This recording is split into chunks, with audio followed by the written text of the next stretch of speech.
Here's what happened yesterday. Republican Speaker of the House, Mike Johnson, whose job is to oversee the other branches of government and provide checks on them if needed, he was asked if the president's Department of Homeland Security and ICE were crossing the line in communities around the country. Where's the limit for you on what's acceptable conduct for federal law enforcement, and when is it incumbent on Congress to step up and demand oversight? To demand oversight on federal law enforcement? Well, I've not seen them cross the line yet. Of course not. Of course, because these people have no values.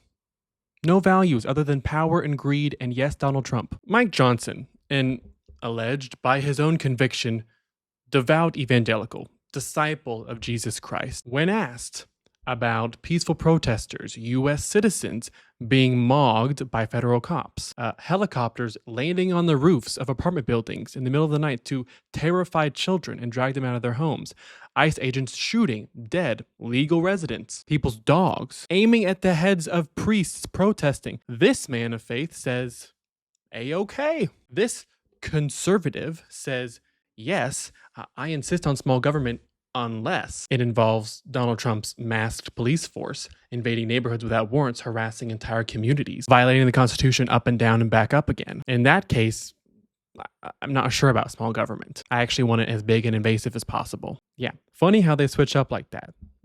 They have no values other than accumulating power.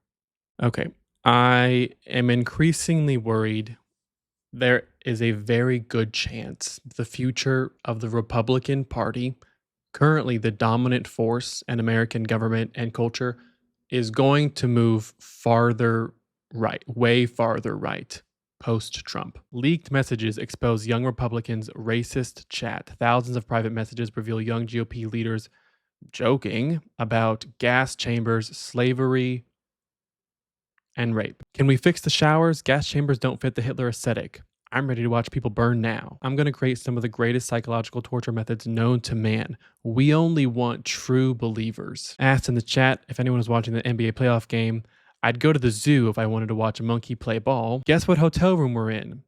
1488. White supremacists use 1488 because 14 is the number of words in the slogan, "We must secure the existence of our people and a future for white children." H is the 8th letter in the alphabet, and 88 is often used as shorthand for Hail Hitler. The Spanish came to America and had sex with every single woman. Sex? It was rape. Epic. The 2,900 pages of chats shared among a dozen millennial and Gen Z Republicans chronicle their campaign to seize control of the National Young Republican Organization on a hardline pro-Donald Trump platform. Many of the chat members already work inside the government or party politics. Yeah, the response to this across the spectrum, Democrats and Republicans who live in DC, who work in DC, staffers, aides, media, the consensus is that this group chat is a standard sample of young Republicans in the party. That desks of interns at the White House, offices of staffers on Capitol Hill, at lobbyist firms, at right-wing media companies, at the offices of right-wing judges and justices, that the Republican Party's Gen Z core is this. Worse and more worrying, a lot of young Republicans in the wake of this article coming out are very upset, not that their friends have turned to Nazism, they're upset that the chats were leaked, that someone, Judas among them, betrayed them and showed the world this is how they feel and think. J.D. Vance, the vice president, responded not with outrage at the people involved or the words said, which, by the way, included a ton of virulent racism toward Indian women, the race and gender of the mother of JD's children. But JD Vance didn't have any problem with that. He's on it. He's just on it. Like always, playing the game.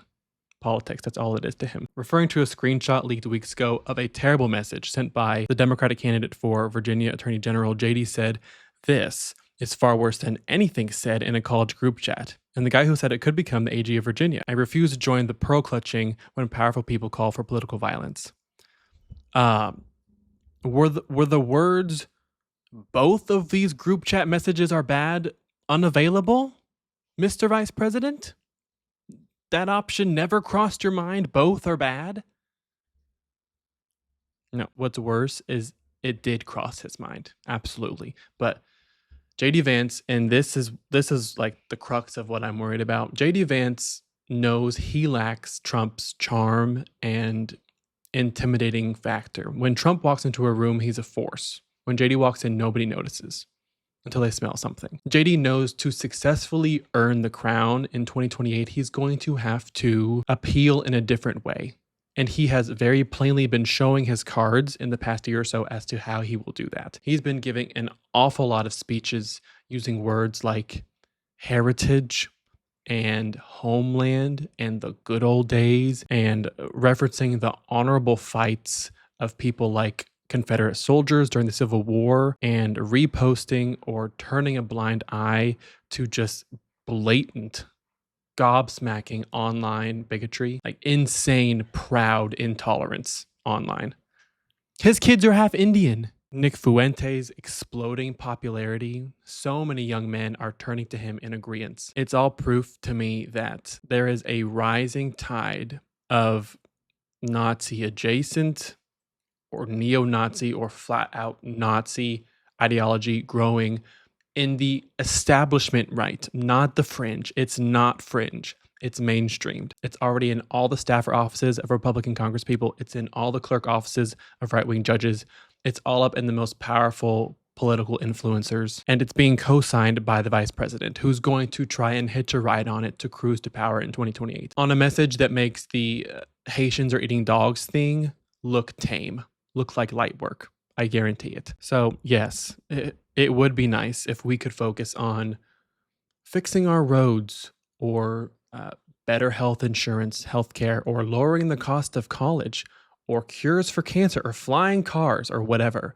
But we have our work cut out for us. We're going to have to spend a lot of time combating this instead, this ideology, because it's growing. Perhaps the only semi-comforting factor in all this is a great deal of them look like this